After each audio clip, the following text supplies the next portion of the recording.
Salve a tutti e benvenuti a questa nuova puntata di Soundtrack City, la seconda puntata dedicata al Mercurio d'Argento 2023 che si è appena concluso.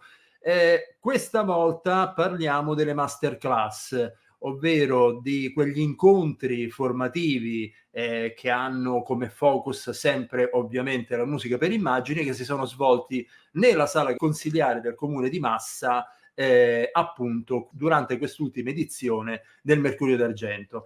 E allora andiamoci a vedere questi brevi spezzoni di intervista ai vari docenti e ovviamente alla presenza di Massimo Privitera, che era anche il direttore artistico di questa edizione del Mercurio d'Argento. Buona visione, alla prossima!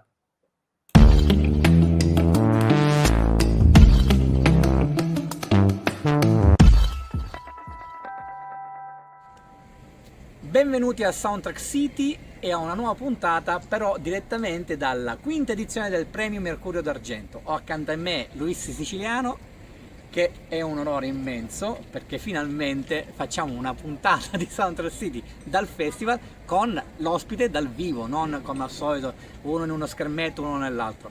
E questa occasione è un'occasione d'oro perché Luis Siciliano, Sir Luis Siciliano, è uno degli ospiti di questa quinta edizione con una sua masterclass di cui ti invito a dire il titolo. Music Multiverse Exploration, come potete leggere qui. Libro. L'esplorazione del multiverso sonoro. Sembra un po' così roboante, però diciamo che è un qualche cosa che dalla notte dei tempi l'uomo è multidimensionale. Forse oggi lo stiamo capendo, lo stiamo carpendo, quindi è la multidimensionalità portata nel mondo dei suoni, nello spazio armonicale, in quello spazio che Pitagora definiva mondo armonicale, no? E quindi ciò che è in alto e in basso, diceva qualcuno. Cerchiamo di, in un momento importante, io credo, di transizione, no? Anche della musica, delle varie arti, del cinema, eccetera, cercare di spostare, come si può dire, l'osservazione su un qualche cosa che ha a che fare con la fisica quantistica, con la robotica, con l'intelligenza artificiale e stando al passo coi tempi, senza rinnegare il passato. Anzi, il passato è importantissimo perché senza il passato dove andiamo? Ecco, hai parlato ovviamente della consapevolezza. Intanto una tua impressione, poi abbiamo parlato anche di questo meraviglioso disco che ricordo al nostro pubblico di Soundtrack City che abbiamo fatto una puntata, io e Luis, a distanza, dove abbiamo parlato di questo disco, Ancient Cosmic True, spero di averlo detto bene, e quindi vi invito ad andare a rivedere quella puntata dove abbiamo, diciamo, esteso di più l'argomentazione, ma questa consapevolezza?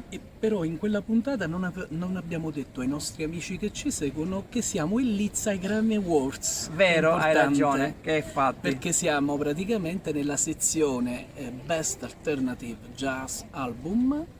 E per me è veramente una grandissima soddisfazione perché entrare già nella rosa degli album selezionati è veramente il sogno di una vita. Poi vedremo, chi vivrà vedrà, vedremo cosa succede. E guarda, te lo auguro, incrociamo le dita. La consapevolezza. Tu parlavi della consapevolezza, per me è il tema centrale. È il tema centrale perché la consapevolezza per un musicista, per un compositore, e l'interiorizzazione degli intervalli. Io ho molto parlato di questa cosa qui, cantare gli intervalli, entrare anche in una certa nella musica indiana tradizionale lo chiamano rasa, che è lo stato d'animo che un raga, che è una scala, diciamo,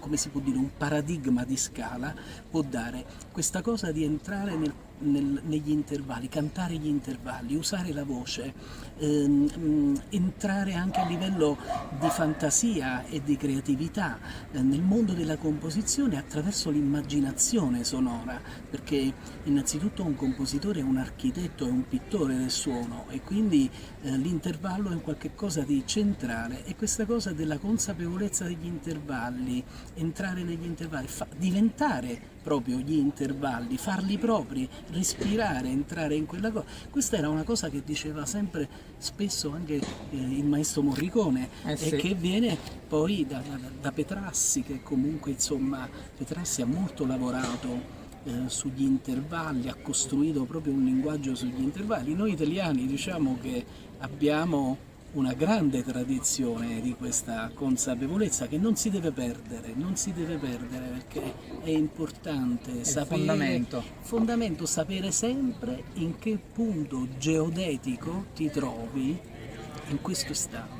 Anche nella musica, nella vita, essere sempre consapevoli e presenti a se stessi, per citare Marco Aurelio, no? Facciamo un po' di storiografia. Senti, noi ci troviamo in Piazza Aranci, dove poi si svolgeranno gli eventi concertistici, gli eventi proprio dedicati al mondo delle colonne sonore. Abbiamo in sottofondo di tutto e di più, però potete vedere ora in questa panoramica che meraviglia di piazza. Tempo meraviglioso, il caldo per fortuna non lo sentite, noi invece sì. Ma ci tenevo a chiudere questa intervista con Luis, che torno a rivedere, è stato uno dei compositori che ha seguito questa masterclass, anzi la prima proprio della quinta edizione. Ci tenevo a farti una domanda, l'ultima domanda. Sì. Luis Siciliano, sei consapevole di aver fatto un'ottima masterclass o ancora non ci credi di averla fatta? Ho fatto una domanda alla Marzullo. Io sono sempre consapevole, innanzitutto sono felice di averla fatta, felice, perché quando incontri dei grandi appassionati, degli studiosi e delle persone che vedi, questo è un contrappunto interiore. Questo è un contrappunto. Rabbia canina. Questo Roger Waters l'avrebbe messa in un album. Che ogni tanto senti negli album di Roger Waters qualche cane che abbaia. No, la cosa bella, devo dire, la parte gioiosa, perché noi siamo luce e ombra, no? Per citare pure Star Wars, che prima ti ho detto, Massimo, sembra di stare nella sala del Senato, la sala di Star consiliare. Wars. Sì. Allora, la mia parte luminosa è felicissima di essere stato lì, di aver condiviso con degli studiosi, con delle persone appassionate, anche dei futuri professionisti, questa gioia di poter no, come si può dire, scambiare il termine esatto. Poi io ho pure il mio lato buio, il dark side, che mi dice: non sai niente, devi metterti sotto, devi darti da fare, devi studiare, devi scendere.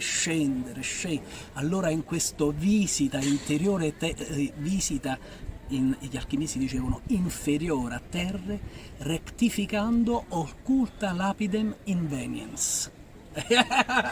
Caspita, direi che come chiusura di questa intervista non potevamo andare in un momento più aulicamente alto.